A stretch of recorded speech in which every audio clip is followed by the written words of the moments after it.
My first question is for you, Brie. So, growing up and coming of age are obviously some of media's most favorite things to showcase.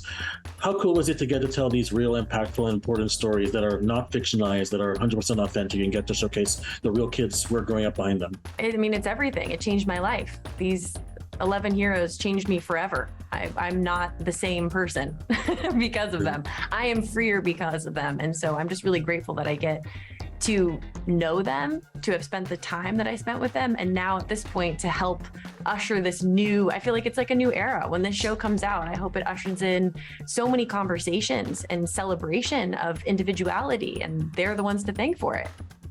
I have real confidence in the world because knowing that the youth are all right. So that's always good too. I agree.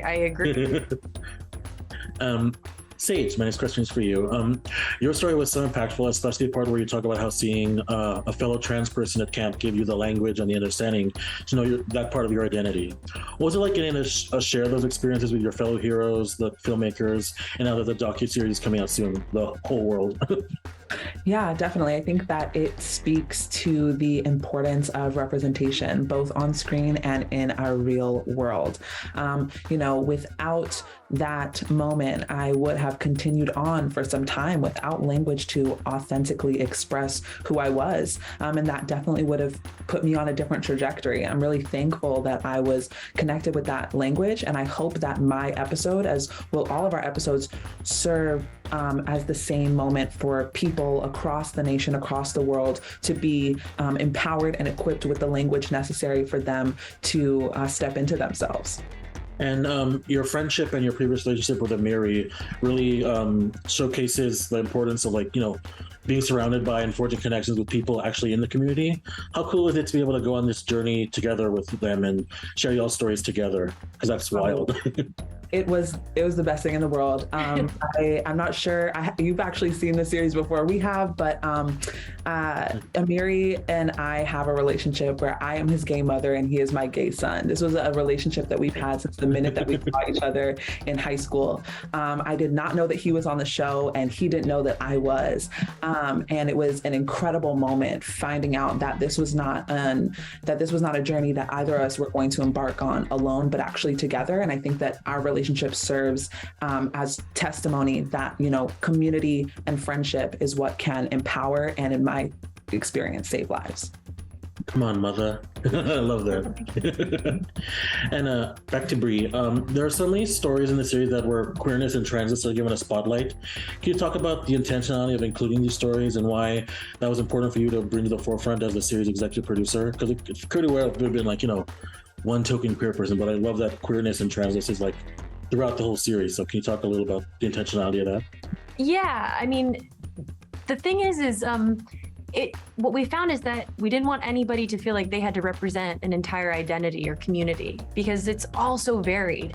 And so this is not about box checking. It was about meeting people that were at a point in their life where they were ready to share their story and ready to stand proudly in who they were. And we just found the perfect group of individuals to express that. And so because there's so many opportunities in each story, nobody has to be like the ambassador for one particular thing. It's just you are you, and we are celebrating you and the perfection of you. And so that kind of freed everything to be like, you don't have to worry. You just have to be yourself. That's all. That's it. We're just celebrating the beauty of you. And through that, queer identity is a huge part of growing up. That's a huge part of understanding who you are and what you like and what moves you and what your desires are. So of course it was going to come up multiple times. I love that. And I think you did a beautiful job. This is wish I had something like this growing up. So congrats. A huge part of that is the rest of our producing team. And of course, all the directors, that was a big part of it. It's not just me. Well, y'all did a beautiful job. Congrats. My first question is for you, Sophia.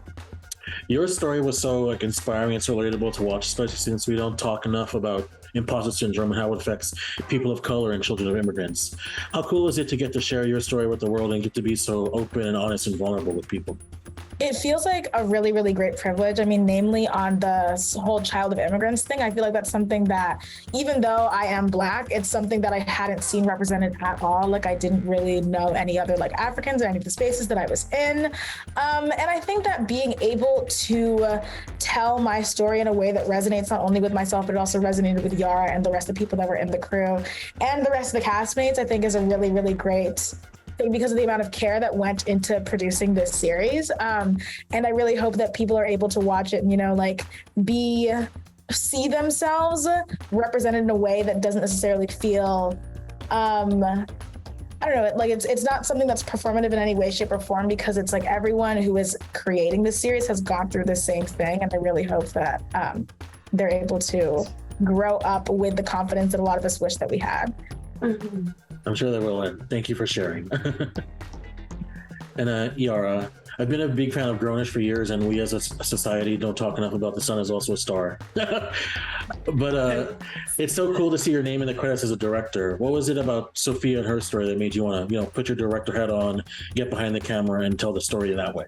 It was really exciting and nerve-wracking when Brie and Culture House and the entire production team approached me about directing an episode, and it literally took months to figure out what I felt confident directing. But I think what came out so naturally when they first talked to Sophia was not only was I already a fan of her, but we had so many natural parallels, and I think that gave me the confidence as a director to know that I had something to contribute, at least in trying to figure out the care in which we could tell a story. What creative way can we show these really intimate things that happen to us? It's kind of hard to name or create scenarios that ooze imposter syndrome. And so, we had to be very intentional about wanting to stay true to Sophia's life experiences, while also figuring out how to communicate to an audience the way that these small things can really shape who we are and become much larger as we grow up in terms of what shapes our confidence and what gives us confidence. And, on a technical side, I've always loved that kind of creative part of DPs inspire me regularly. I'm a daughter of a DP.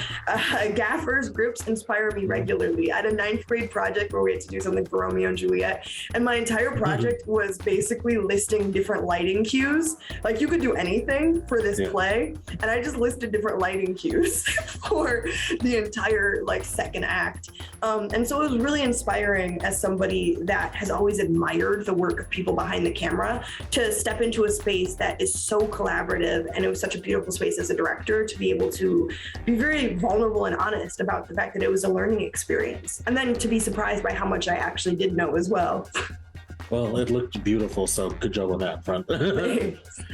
And Sophia, Yara has been a big role model for so many people. So what was it like getting to work with her to tell your story, especially since, in your episode, you talk about the importance of being able to see yourself in different spaces and the importance of feeling seen. So what was it like to work with Miss Yara Shahidi? I watched Imagine That when I was I don't know when you shot that. I was 8 or something. I don't know, because we were here. But no, it was absolutely amazing, because I feel like oftentimes it can be hard to know that you're a part of my identity is being shared with the entire world. And I felt like Yara, and then also her parents, took an incredible amount of care in making sure that this experience was not only comfortable for me, but also something that I'll be able to look back on and remember very fondly, and knowing that I really have the opportunity to be able to occupy space with her, and then also be co-collaborators in telling my story as well. It was great. Big Yara fan. I love that. My first question is for Gavin. So your story was so impactful, and for a queer audience, especially the part where you talk about, coming out to your father, and though it wasn't the most glamorous coming out, but you managed to make it on the other side. So if you talk a little about sharing your story with the filmmakers and your fellow heroes and now the world. Honestly, I could talk about being a young gay man. I grew up in Nebraska, where it's not super popular to be gay, and also a rural part of Colorado. And that part of me was always something that, even after coming out, I still had this discomfort with it. It was kind of like, you can be gay, but you shouldn't really talk about it, and people don't really need to know about it. So kind of hide that away. And then I moved to New York, where that kind of changed a little bit. I was able to be more myself, more gay, whatever that means. I could explore that more. And so even being in the show, it was not something I had really gotten used to talking about, like the coming out process and what it's like for me now to be gay. I think that it was very therapeutic. There was so much strength, I guess, after saying it and being in this room full of people who were so supportive, and it was like, everyone's gay kind of you're definitely not alone in this scenario. And I just wish when I was younger, I could be able to watch that. I could watch someone be so authentically themselves. They can be gay, they can wear the rainbow clothes if they want, and they can also have these intersectional issues, in their life, like poverty or homelessness, losing a parent, and at the same time, they can be gay. Thank you for sharing your story. I love that growing up shows that queer and trans people come from so many different backgrounds and have so many stories to tell. Did you appreciate that Disney is giving a platform to community this way? Yeah, absolutely. I cannot imagine, flicking on, we didn't have Disney Plus, but turning on any sort of media and seeing gay people telling their story. It can be about being gay, it can be about other experiences too. Being in Nebraska, when I felt so alone, felt like I was the only one. And for so many people who will watch this, they might be the only one in their school, in their community. And to see that you can be yourself and it's okay to be exactly who you are, I think it's really, really important and powerful. My first question is for Amiri. So your friendship with Sage really showcases the importance of being surrounded and forging connections with people in the community. How cool is it to be able to do this with her and share y'all's story together? It was a dream come true to be able to work with Sage. Sage is someone who has been so influential on my queer upbringing, and I think that it's so important to have a queer role model. And I think that in the absence of other role models or representation, Sage really was that for me. And in a way, I kind of hope the way that I felt seen through Sage is how queer people who watch this show will be able to feel seen and feel like they have access to a queer role model, whether it's me or Sage, or if they go further and research and see the amazing work that Elegance is doing. I think that community is essential within queerness, and I think queerness is built on community. So I think that having Sage there, who is my original queer community, through this process of being vulnerable about being gay and being Black and how those things intersect, was completely transformational and changed my life. I love that. Thank you for sharing. And another question for you again, Amira. Your story of feeling unloved is probably one of the most universally relatable struggles that people in the LGBTQ community face. How do you overcome those feelings if they ever surface again? And what advice do you have for those who are, still go through it? I think taking the time to understand that when you're queer, you go through different things than just other people who are facing feelings about love, because loving can feel different when you don't always feel loved by the world. And I think that being able to take the time to realize that you are worthy and you are deserving, and that love will come. And even if it feels like it won't, it will, and you can access it. And I think that that's something that I didn't realize when I was much younger, that the love would come. But now I feel so loved, and I feel so able to give that love. And I also feel very confident and comfortable in what it means to be loving of myself and other people as a queer person. Oh, I love that. And to echo and Elegance, the directors in the room, growing up and coming of age are obviously some of media's most favorite things to showcase. How cool is it to get to tell and share these real, impactful, important stories that aren't fictionalized, that are 100% authentic, and you get to actually see the real kids who grew up and behind it? It was everything to me. It's funny, Amiri mentions role models, and I honestly feel like Amiri's a role model for me, right? Of resilience, of intelligence, of excellence, and also of kindness and vulnerability. So to have Amiri, like, so much of what's going on in his story has happened to me. And when it was happening to me when I was that age, I thought all hope was gone, and I really believed that I was not lovable and that I deserved the bad treatment I was getting because I was gay and because I was Black. And that's something I still work on every single day. And working on this show has helped me to know that it's not my fault and to know that I'm not alone. And I'm eternally grateful for that. It was very therapeutic and cathartic.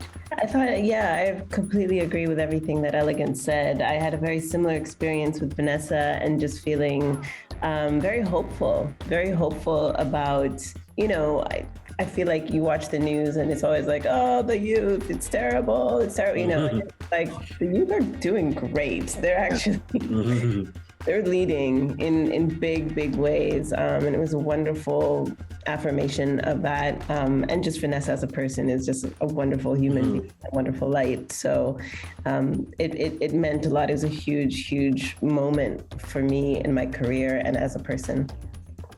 Love that. I wish I had more time, but that's all the time and questions I have left. But thank you guys so much again. Congrats on the series. I can't wait for more people to watch.